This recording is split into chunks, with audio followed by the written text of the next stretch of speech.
Hi guys, welcome back to my channel, Hot Mess to Success, as I document my journey as I go from a hot mess to success.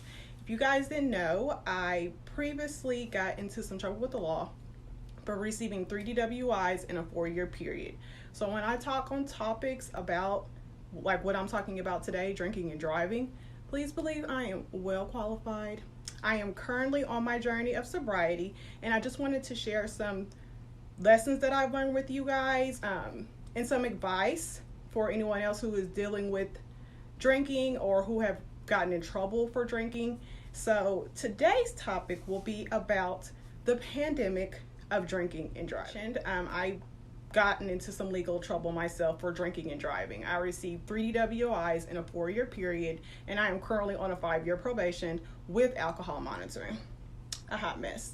But I've learned a lot since going through this process, and my 3 WIs all came from me being asleep in my car and the police waking me up. And the thing about that is, it's like every day I turn on the news, I see a different story about people drinking and driving. Sadly, these stories are resulting in someone else dying, and it's typically not the driver. When I first got sentenced to being on probation, I had to take a lot of courses. In these courses, they have you watch these mandatory videos of instances that I'm seeing on the news of people who have histories of drinking and driving. They killed someone.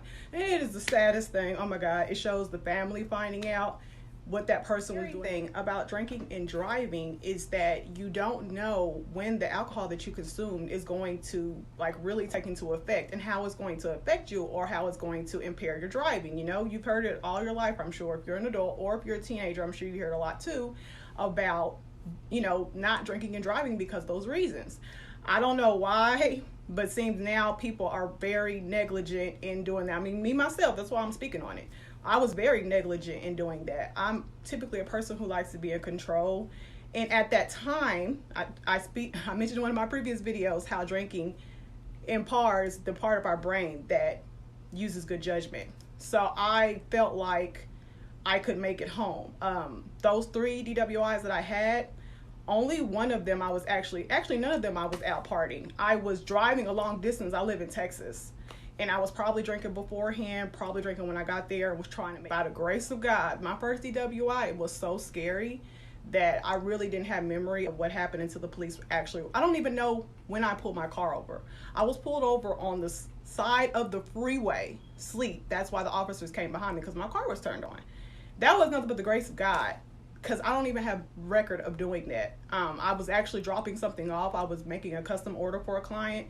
I was actually picking up another piece. I was in fashion design school at the time, and I was picking up another piece from a friend who lived across town for the outfit that I was making. And when I got there, took shots with him. I also had been drinking wine previously at home. So I guess those common effects, I'm going to speak on mixing liquor too. Those two mixed together put me to sleep and landed my ass in jail with a DWI. I think a lot of us do. We'll be out with friends, we'll be out partying, and for some reason at that time we feel like, oh, it's okay, we'll make it home and we can drive. But like I said, the thing about that is you just don't know how that liquor is going to affect you. It may not affect you when you turn that car on, but you don't know as time progresses how it's going to affect you and impair your driving. Especially if you live in states like Texas that are big, that you drive a lot. It's really reckless to even consider doing so, especially nowadays that we have so many rideshare options that we can use, and I'm going to talk about that. And I think we just all need to recognize that that is not an option. That is something that shouldn't even be attempted. I mean, I'm sure people will still go on and do it, but I just want to put it in your head that it shouldn't be done. People's lives are being taken, children's lives are being taken. I got another instance, and I hate to be gloomy, but I have to tell you guys the bad first. I had been drinking, and I was trying to make it home because I had to work the next day, and my girlfriend said that she advised me to stay, but I'm really defiant when I'm drinking, so I've been told. So I have it set in my head, and I'm going to talk about that too. If you're like me, I'm like, no, I can do it, I'm fine, and she lives very far from me. Do you guys know, when I woke up the next day, I didn't even have record memory of me driving? Do you know, literally the next morning I saw the news, and the news had a description of a woman who had a car just like me, who had been drinking and driving and killed herself and 2 kids in the car. And it came on the news all week. And that shit shook me so much because I felt like that was God showing me that could have been you. You know, it took a long time for me to get to the process to actually forgive myself, because I have put people's lives that I love at risk. And just the thought of that alone really shakes me up to the core and makes me take this journey, even though I'm on probation, as an opportunity to really practice my sobriety and learn something from it, so that shit don't ever happen again. And so I want to share some things that I've learned and some things that I'm going to implement in my life if I ever decide to drink again, or things, if you are a social drinker, that you need to implement in your life seriously, because it's taking people's lives at a high rate. Young, old, people who were just driving out, weren't even the ones drinking and driving, are being affected by it. It's one of the most selfish things ever. So we're going to talk about some things that we can do to combat that. You need to be, if you plan on drinking and you plan on being out social, whether it's in a day or a night, you need to be drinking water throughout the entire process. Dehydration is what causes you to be drunk, and for your good judgment and things like that to be impaired. If you are not a person who drinks a lot of water, I definitely advise, if you plan on doing so, they also have these like little droplets that go in your drink that have electrolytes in it that are also supposed to aid in you staying dehydrated. I actually tested this out because I saw somebody else on YouTube, and I drunk one before I started drinking, and then I drunk one like in the middle of the night, and I didn't get drunk. But this is something definitely to consider. If you plan on heavy drinking, I hope you don't. But if you do, or you're just not sure what's going to happen, make sure you have a full meal beforehand. At least the food will kind of absorb some of the alcohol, so it's not directly affecting your liver. Well, not as much as affecting your liver, and you know, it just helps. A lot of times when I was drinking, I would not eat, and that is what really, I don't know, this one older lady that I worked with when I was working high-end retail gonna tell me, that's how I stay skinny. I just drink and I don't eat. Baby, that is dangerous, okay? Because I would do that, and that's why I would have blackouts and not know what's going on, or get too damn drunk or end up falling asleep. There was nothing on my stomach, nothing to help absorb the liquor intake that I was consuming. So definitely have a full meal before. Even if you plan on being cute, you want your stomach to be, have a good salad. This one sounds like a no-brainer, but we got way too many rideshare options. If you plan on having a girls' night out, and baby, you're gonna have to budget the ticket, and you plan on like turning up with your girls or whatever, budget the ticket for that Uber, for that ride share. It's first, you ain't gotta worry about parking. You don't have to worry about your safety. I mean, other than the Uber driver, we pray to God for that grace. But it's the fact that you are taking the steps to be responsible, so you don't have to worry about if, and, or buts. Definitely look into the ride share option. Even, you know, like I said, sometimes when I would get drunk, I get really defiant. Talk to a friend beforehand and tell them, hey, if I get drunk, take my keys. And I gotta tell you, I know a story about that. But yeah, take my keys and here's the money. Give me an Uber if I'm defiant on going home, so you can pay for it. The whole thing about it is, to be safe, you have to plan.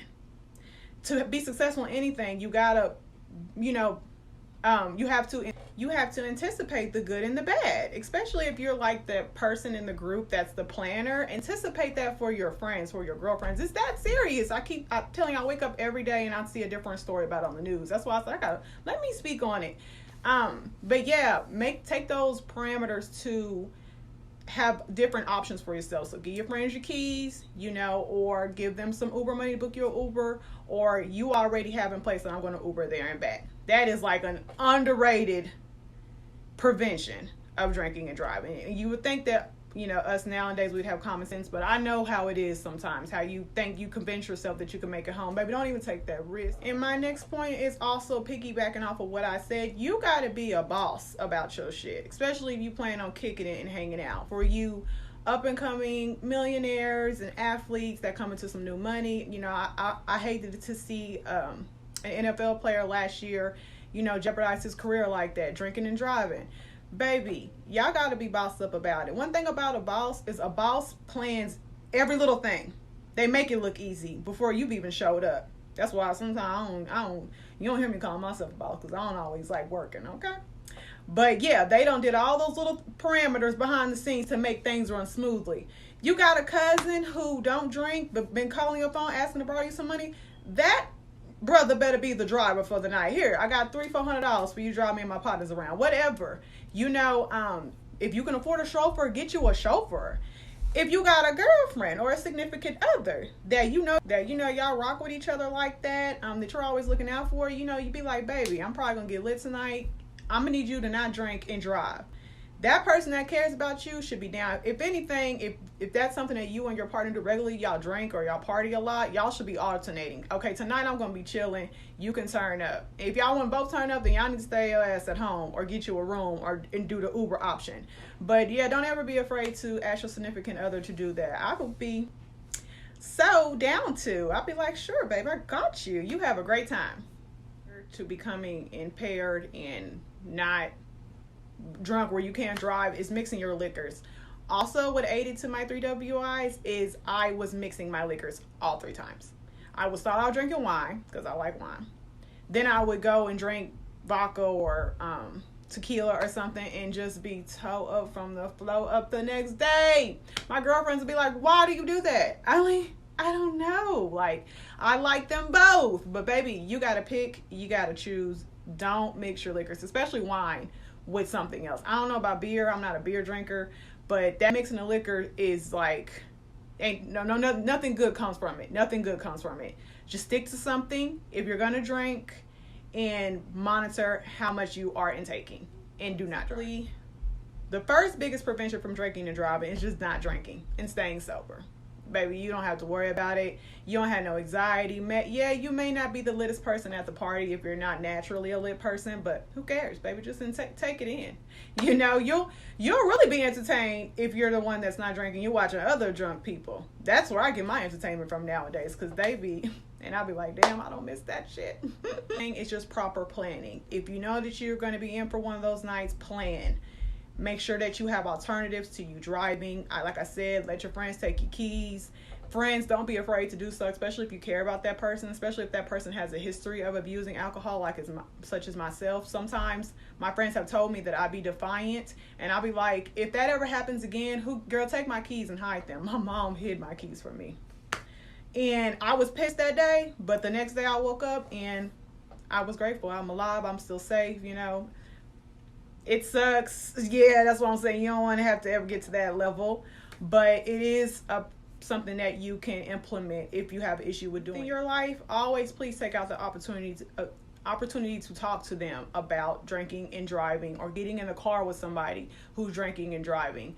I don't know if you know, but baby, these kids is bad. I'm 32, about to be 33 next month. I thought my generation was something else, but I have a 16-year-old daughter who is actually in the process of learning to drive right now. So I drive around with her a lot, and I just pray. And that's also what has kept me. Always pray before you go out, man. Pray to God for grace.